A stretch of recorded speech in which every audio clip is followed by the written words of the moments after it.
Very very important একটি অঙ্ক। একই রকম অঙ্ক, প্রায় একই রকম একটা অঙ্ক আমি এর আগেও করিয়েছি।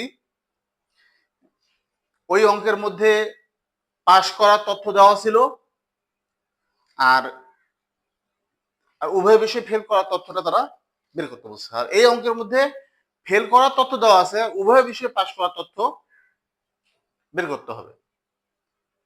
তো যারা আমরা এই ভিডিওটা দেখতেছি তারা যারা আমরা এই ভিডিওটা দেখতেছি তারা আগের ভিডিওটা দেখলে এই বিষয়ে আরেকটা ভিডিও যেটা আছে ওই ভিডিওটা দেখলে আরো ভালো ক্লিয়ার হবে, আরো বিষয়টা ক্লিয়ার বুঝতে পারবে।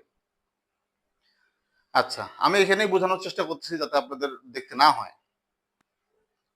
তো এখানে আমি দেখুন, অঙ্কটা পড়ুন। কোন পরীক্ষায় 20% পরীক্ষার্থী গণিতে এবং 30% পরীক্ষার্থী ইংরেজিতে ফেল করলো। যদি উভয় বিষয়ে 13% পরীক্ষার্থী ফেল করে তবে শতকরা কতজন উভয় বিষয়ে পাশ করলো?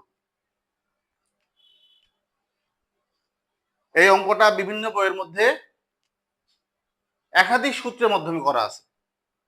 তো আমি সূত্রের মাধ্যমে করতে চাচ্ছি না, কারণ সূত্রগুলো 4-5টা সূত্র আছে। এই সূত্রগুলো এলোমেলো হয়ে যাওয়ার সম্ভাবনা বেশি থাকবে পরীক্ষার হলে।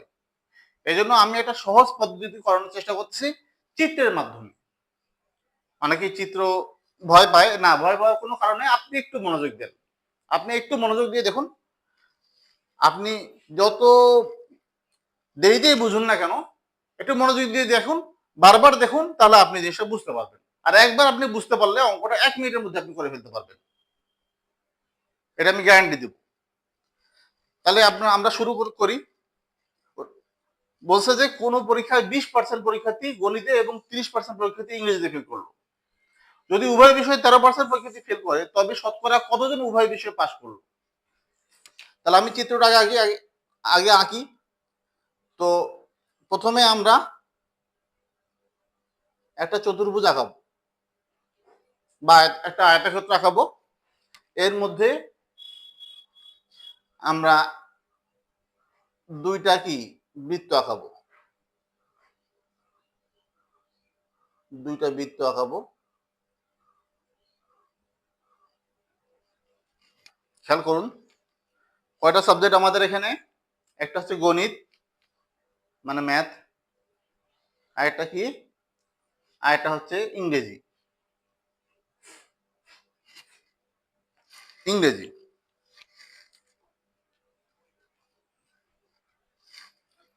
তাহলে একটা গণিত আর একটা ইংরেজি, তাই না? তাহলে আমরা একটু ভালো করে খেয়াল করুন, উভয় বিষয়ে কতজন পরীক্ষার্থী ফেল করছে এই তথ্যটা আমরা আগে এখানে লিখব। উভয় বিষয়ে যে যে কয়জন পরীক্ষার্থী ফেল করছে সেটা আমরা আগে এই চিত্রের মধ্যে নিয়ে আসব, তারপরে বাকিগুলো আমরা গণনা করব। তো উভয় বিষয়ে ফেল করছে কয়জন? 13%, তাই না? 13%।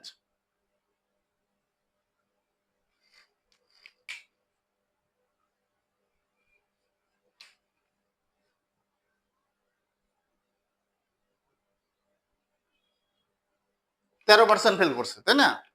আচ্ছা, এখন খেয়াল করুন, ম্যাথমেটিক্স বা গণিতে কয়জন ফেল করছে? 20%। 20% ফেল করছে না? হ্যাঁ, 20% ফেল করছে। আচ্ছা, 20%-এর মধ্যে দেখুন গণিতের যে বৃত্ত, এই বৃত্ততে কিন্তু আমরা অলরেডি 13% নিয়ে চলে আসছি, তাই না? এই 13% কিন্তু গণিতেও আছে, ইংলিশেও আছে, ইংরেজিতেও আছে। তো 13% গণিতে, 13% গণিতের বৃত্তের মধ্যে অবশ্যই 20% থাকবে টোটাল, তাই না? যেহেতু বলছে 20% পরীক্ষার্থী গণিতে ফেল করছে, গণিতের বৃত্তের মধ্যে টোটাল 20% থাকবে। তার মধ্যে 13% আমরা নিয়ে আসছি। আর কয় পার্সেন্ট আমাদের 20% হওয়ার জন্য আর কয় পার্সেন্ট যোগ করতে হবে? 7%, তাই না? 7%।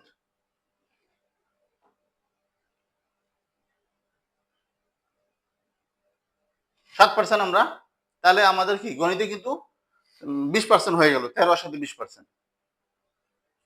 এখন ইংলিশের দিকে তাকান। ইংলিশে কিন্তু অল কয় পার্সেন্ট ফেল করছে? ইংলিশে কিন্তু 30% ফেল করছে, তাই না? ইংলিশে 30% পরীক্ষার্থী কি করছে? ফেল করছে। তার মধ্যে 13% কিন্তু আমরা নিয়ে আসছি। দেখছেন না 13%? এই যে এই বৃত্তটা যে আছে, এই বৃত্তের মধ্যে 13% আছে না? এটা তো ইংরেজির মধ্যেও তো আছে, তাই না? এই ইংরেজি বৃত্তের মধ্যেও কিন্তু 13% আছে। এই 13% আছে, আর 30% পূর্ণ হতে আর কত পার্সেন্ট নিতে হবে? 17%।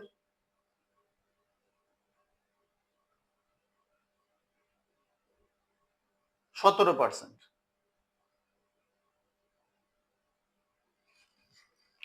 30% পূর্ণ হতে আমাদের কি আর 17% নিতে হবে, তাই না?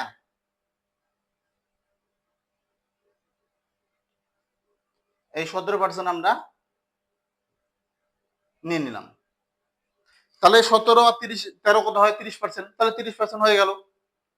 ইংলিশে গণিতেও আমাদের এখানে 13 এর সাথে 20% হয়ে গেছে।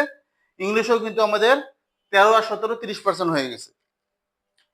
এখন না চিত্র বুঝে যদি বুঝে যান তাহলে আপনার অঙ্ক শেষ। তাহলে এখন আমরা একটু একটু কাজ করব। দেখুন, কমপক্ষে আমাদের চাইছে কি উভয় বিষয়ে পাশ করলো কতজন, তাই না? উভয় বিষয়ে পাশ করলো কতজন, এটা তো চাইছে, তাই না? শতকরা কতজন পাশ করছে। তাহলে এর আগে আমরা দেখবো যে কমপক্ষে এক বিষয়ে ফেল করা পরীক্ষার্থী, কমপক্ষে পক্ষে এক বিষয়ে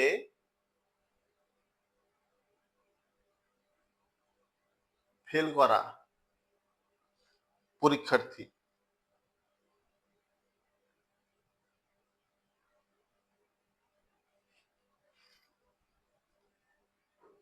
এদিকে জায়গা কম তাই আমি এদিকে লিখলাম। কমপক্ষে এক বিষয়ে ফেল করা পরীক্ষার্থী, এখান থেকে একটু খেয়াল করুন। কমপক্ষে এক বিষয়ে ফেল করা পরীক্ষার্থী মানে কি? কমপক্ষে এক বিষয়ে ফেল করা পরীক্ষার্থী মানে কি? আপনি যদি কোনো ক্লাসে যে বলেন যে ছাত্রদেরকে বলেন, শিক্ষার্থীদেরকে বলেন যে তোমাদের মধ্যে কমপক্ষে এক বিষয়ে ফেল করছে এরকম যারা আছো তারা দাঁড়াও, তাহলে কারা দাঁড়াবে? আপনি একটু চিন্তা করুন তো। তারাই দাঁড়াবে যারা এক বিষয়ে ফেল করছে এবং উভয় বিষয়ে ফেল করছে, তাই না? মানে এক বিষয়ে ফেল করা ছাত্ররাও যেমন দাঁড়াবে, একের বেশি বিষয়ে ফেল করা ছাত্র যারা আছে তারাও কিন্তু দাঁড়াবে।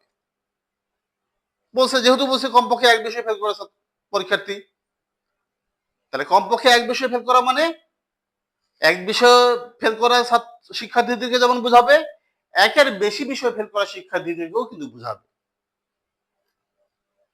তাহলে দেখুন তো দেখি এখানে কমপক্ষে এক বিষয়ে ফেল করা পরীক্ষার্থী এই যে 7%, দেখেন এই 7% কিন্তু গণিতে ফেল করছে, তাই না? তাহলে কমপক্ষে এক বিষয়ে ফেল করা পরীক্ষার্থীর মধ্যে এই 7% আসবে। আচ্ছা, এই 13% কিন্তু উভয় বিষয়ে ফেল করছে, তাই না? তাহলে এই 13%ও আসবে।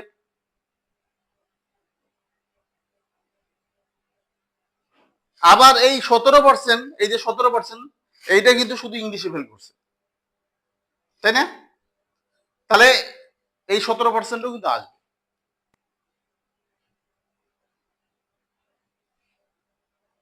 তাহলে কত আসতেছে? 13 30 37, 37%, 37%। তাহলে 37% পরীক্ষার্থী কমপক্ষে এক বিষয় ফেল করছে। এখন আমাদের চাইছে কি উভয় বিষয় পাশ করা। এটা বের করতে না পারলে আমরা উভয় বিষয় পাশ করা শিক্ষার্থীর সংখ্যা বের করতে পারবো না, এই জন্য আমরা এটা বের করে নিলাম। তাহলে উভয় বিষয়ে পাশ করা শিক্ষার্থী, অতএব উভয় বিষয় পাশ করেছে, উভয় বিষয়ে পাশ করেছে।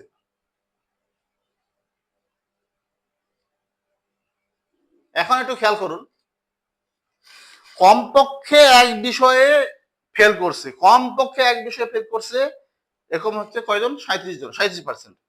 কমপক্ষে এক বিষয় মানে আমি কিন্তু বুঝালাম একটু আগে যে এক বিষয়েও ফেল করছে, আবার একের অধিক বিষয়েও ফেল করছে। তাহলে এক বিষয়ে ফেল করা ছাত্র এর মধ্যে আছে, এর মধ্যে এক বিষয়ে ফেল করা ছাত্রও আছে, আবার একের অধিক বিষয়ে ফেল করা শিক্ষার্থীরাও কিন্তু এর মধ্যে আছে। তাহলে বাকি থাকলো কি? এক বিষয়ে ফেল করা শিক্ষার্থী, উভয় বিষয়ে ফেল করা শিক্ষার্থী, আর এটাও এক বিষয়ে ফেল করা শিক্ষার্থী। তাহলে এর বাইরে কি থাকলো? এটাকে কিন্তু আমরা 100% ধরবো। খেয়াল করুন, মোট ছাত্র 100% বা 100 জন। তাহলে এক বিষয়ে ফেল করা শিক্ষার্থী আমরা পেয়ে গেছি, উভয় বিষয়ে ফেল করা শিক্ষার্থী পেয়ে গেছি, আবার এক বিষয়ে ফেল করা শিক্ষার্থী পেয়ে গেছি। তাহলে এর বাইরে যারা আছে, এক বিষয়ে ফেল করা এবং উভয় বিষয়ে ফেল করা শিক্ষার্থী যখন আমরা পেয়ে গেলাম, নিশ্চয়ই এর বাইরে যারা আছে তারা নিশ্চয়ই উভয় বিষয়ে পাশ করছে, কোনো বিষয়ে তারা ফেল করে নাই, তাই না? কমপক্ষে এক বিষয়ে ফেল করা শিক্ষার্থীর মধ্যে সমস্ত ফেল করা শিক্ষার্থীগুলো চলে আসছে। তার মানে এর পরে এর বাইরে যেগুলো থাকবে সেগুলো কি? উভয় বিষয়ে পাশ করছে যারা, এরকম শিক্ষার্থী থাকবে। তাহলে 100% বিয়োগ 37%, তাহলে কত হয়? 63%।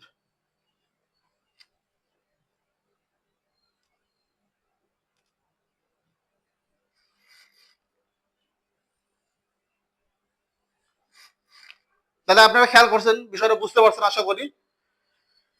মোট কথা, অঙ্কটা বুঝতে পারলে আপনার 1 মিনিটও লাগবে না করতে অঙ্কটা। আর যদি বুঝতে না পারেন তাহলে সমস্যা।